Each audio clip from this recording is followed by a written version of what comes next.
Descobri que minha esposa estava me traindo. Confrontá-la sobre isso revelou outras verdades horríveis. Eu tenho estado com minha esposa por 16 anos. Casados há quase 14. Temos 2 filhas. Uma delas é minha biologicamente. A outra é minha em todos os outros aspectos. Eu as amo com todo o meu ser. Há algumas semanas, levei minha esposa para fazer microblading nas sobrancelhas, uma fonte de grande insegurança para ela. Durante o procedimento, eu esperava aproveitar uma noite de jantar e diversão na cidade. Apenas para desfrutar da companhia um do outro em uma raramente apreciada noite de encontro. Enquanto ela estava passando pelo procedimento, ela deixou o telefone comigo. Depois de um tempo, uma notificação apareceu. Era minha enteada. Mesmo que eu não soubesse como usar o Snapchat, pensei que seria divertido surpreendê-la com uma resposta do papai em vez da mamãe. Levou alguns minutos, mas consegui enviar uma foto engraçada de volta para ela. Depois de enviar, de alguma forma, acabei na sessão de bate-papo dela. À primeira vista, não era nada. Mas então notei um nome. Um nome que sempre odiei. Vamos chamá-lo de João. Hesitei no início, nunca querendo ser o tipo de cara que mexe no telefone dela, mas a curiosidade foi mais forte. Fiquei chocado com o que vi. Conversas detalhadas sobre um caso que tiveram recentemente. Os detalhes dos quais, em sua maioria, vou manter em silêncio. Mas vamos dizer que era sobre oral. Eu não pude deixar de continuar lendo. Foi difícil por várias razões. A traição óbvia deixada de lado, como eu aprendi sobre o Snapchat, partes se deletam automaticamente. Portanto, as datas pulavam de forma desordenada e os detalhes do passado eram escassos. O que eu aprendi foi que isso tinha acontecido algumas vezes nos últimos meses, inclusive no meu aniversário. Enquanto eu dormia lá em cima, eu trabalho muito cedo.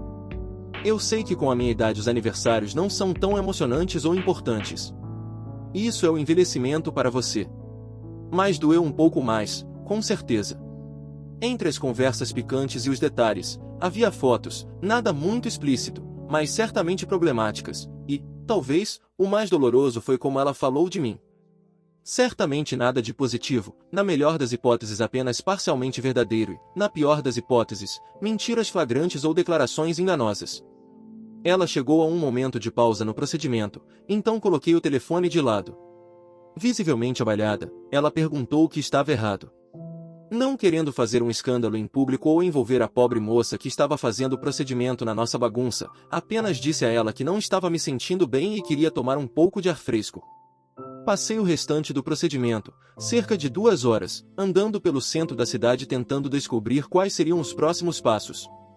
Após o procedimento, eu disse a ela que teríamos que adiar os outros planos, para desgosto de ambos. Com a intenção de discutir as coisas quando chegássemos em casa, uma vez que alcançamos o carro, não pude me conter. Eu contei a ela tudo o que vi. Disse a ela para não tocar no telefone, pois eu queria conversar com ela ponto a ponto e não queria que ela removesse ou deletasse nada do telefone. Choramos e gritamos o caminho todo de volta para casa. Já em casa, organizamos as coisas para as crianças e fomos para o nosso quarto, onde mergulhei de cabeça. Eu a fiz desbloquear o telefone e entregá-lo a mim, o que ela fez muito relutantemente. Foi aí que as coisas ficaram ainda mais difíceis. Ela admitiu a infidelidade com João no porão em várias ocasiões. Mas, à medida que eu investigava mais profundamente no telefone, descobri alguns outros problemas. Acontece que, enquanto estávamos namorando, antes de nos casarmos, ela teve relações íntimas com um amigo da faculdade que eu sempre temi, mas ela sempre negou. Ela insiste, da mesma forma que com João, que não tiveram relações completas, apenas atos orais, beijos, etc. Um assunto polêmico, já que parece que discordamos na definição de relações íntimas. Ouvindo isso, minha mente se descontrolou e comecei a perguntar sobre qualquer situação em que eu achasse que ela poderia ter traído. Nada muito sério, exceto uma. Uma noite, há anos, depois do trabalho, ela não voltou para casa até quase as 2 da manhã. Lembro-me de perguntar onde ela esteve. Ela me disse que estava fora. Nada mais. Apesar das minhas preocupações, na minha ingenuidade do início do relacionamento, deixei isso passar por enquanto. Mas isso sempre pairava em minha mente, e explodiu naquela noite. Enquanto eu perguntava, entre raiva e dor, ela de repente se fechou. Ela começou a chorar, e eu assumi que essa seria a história que encerraria nosso relacionamento. Em vez disso, sem entrar em detalhes em respeito a ela, era a história de sua agressão sexual da qual ela nunca havia contado a ninguém. Ela chorou. Eu chorei. Nos abraçamos por um longo tempo. Senti-me como o maior idiota do mundo, ao mesmo tempo que estava magoado e traído pelas outras histórias de sua infidelidade real fora da agressão.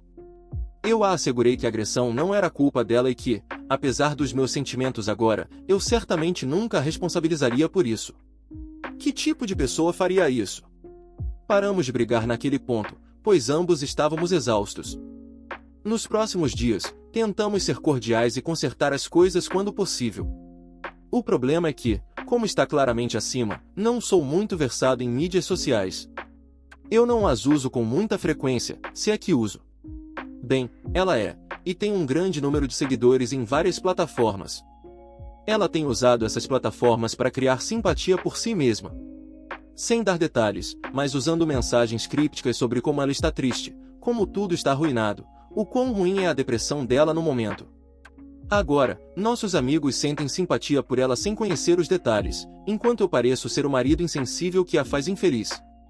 Já vi comentários sobre como eu posso ser o problema. Agora sei que não estou isento de culpa aqui. Trabalho muito. Às vezes, horários estranhos.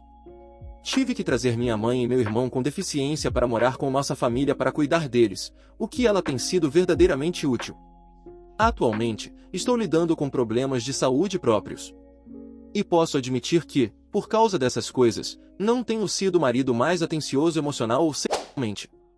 Tenho tentado, mas às vezes é difícil à medida que a vida se intromete. Mas o fato é que eu queria. Só não tenho certeza se ela quer. E não acho que isso justifique a infidelidade dela. Estou perdido aqui. Parece que todas as direções que olho estão erradas. Não quero perder minha esposa. Não quero perder minhas filhas. Não quero me afastar dela quando ela precisa de mim, já que a revelação do estupro que ela sofreu teve um impacto sobre ela que nenhuma mulher merece. Mas também não quero me submeter e ser feito de bobo. Ser menosprezado e traído, apenas para dizer que não é nada demais. Estou perdido e não tenho mais para onde me virar. Então dei o passo assustador de que sou completamente ignorante, e vim aqui. Devo pedir o divórcio, já que isso parece ser uma tendência preocupante. Devo ficar com minha esposa, apesar da traição, e tentar aprender a ser um marido melhor para ela em seu momento de necessidade? Devo contar aos meus amigos e familiares para salvar a face e revelar a verdade, ou isso seria considerado como envergonhá-la?